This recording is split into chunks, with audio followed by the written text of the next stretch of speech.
état d'esprit, je suis un peu stressée à vous dire pour essayer le flyboard.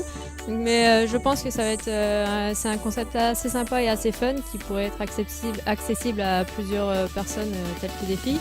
Donc on va essayer et je vous dirai mes impressions après.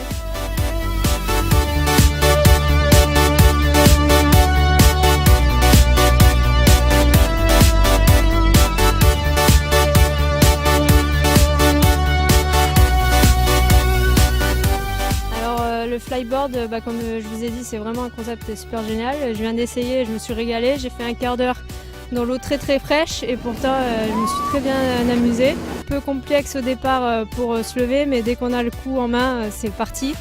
Et c'est super génial, franchement j'adore.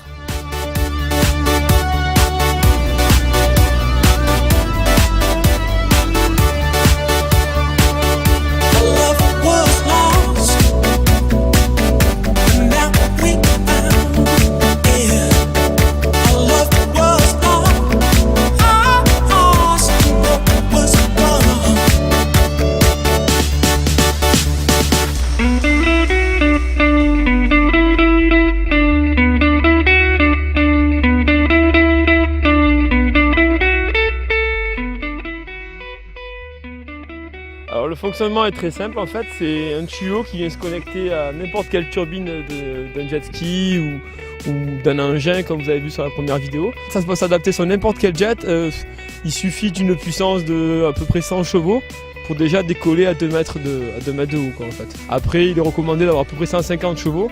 Avec 150 chevaux là vous pouvez atteindre la hauteur maximale du tuyau, c'est-à-dire à peu près 5-6 mètres.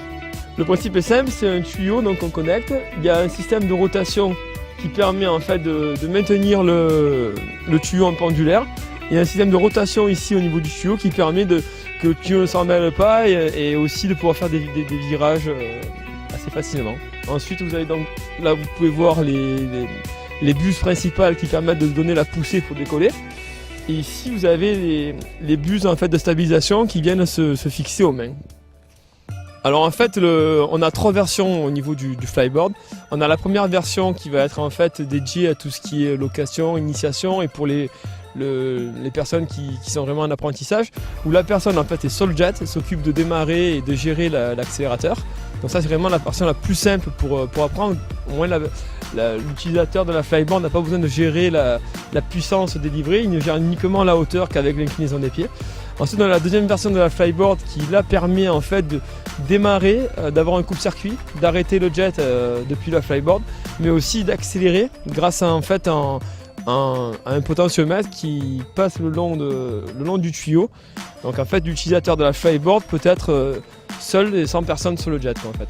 Il y en a la troisième version qui sera commercialisée que dans 1 an ou 2, où là carrément on a construit en fait un engin qui est ni plus ni moins équipé d'un moteur marin comme un jet et d'une turbine, mais monté directement à l'envers pour pouvoir propulser l'eau directement dans le tuyau vers l'avant, qui n'est pas conçu pour prendre des vagues comme un jet, donc beaucoup plus léger, beaucoup plus petit, et du coup on arrive à des performances et des vitesses de vol beaucoup plus importantes.